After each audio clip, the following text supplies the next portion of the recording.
তুমি কইছিলা পৃথিবী উল্টে গেল তুমি আমাকে ছাইরা যাইবা না। তুমি সত্যি কথাই কইছিলা।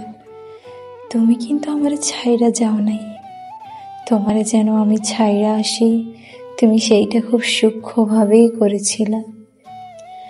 আমি ছাইরা আইছি এই দোষটা আমার উপর চাপাইয়া দিয়া তুমি অতটা মজা পাইছো যতটা মির্জাপুর খুশি হয়েছিল তার নবাবের সাথে বেইমানি করে।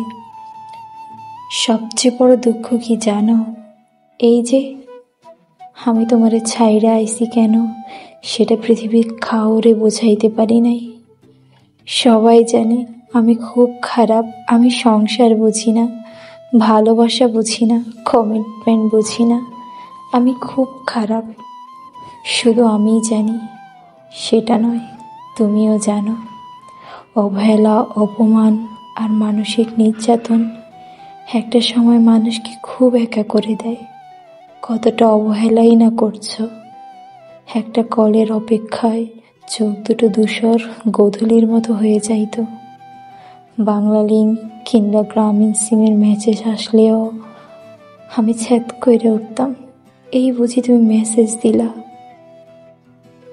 হেজিটেশনে ভুগছিলাম জানো। মনে হতো কল বাজছে, দৌড়ায় যাইয়া ফোন হাতে নিয়ে বড্ড হতাশা আর নিঃশ্বাস ফেলতাম। খুব বাজেভাবে বদলাইছিলা তুমি।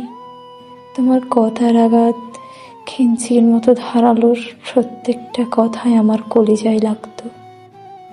মনে পড়ে তোমার? আমি ধীরে ধীরে বিছানায় শুয়ে থাকা রোগী হয়ে যাইতাম। একটা কল দাও। হাজার হাজার লাখ লাখ মেসেজে আমি একটা কথাই বলতাম, একটা কল দাও, আমি অসুস্থ। তুমি বিরক্ত হয়ে বলতে, অসুস্থ হলে ডাক্তার দেখাও। আমাকে কেন বলছো? আমি তো আর ডাক্তার না।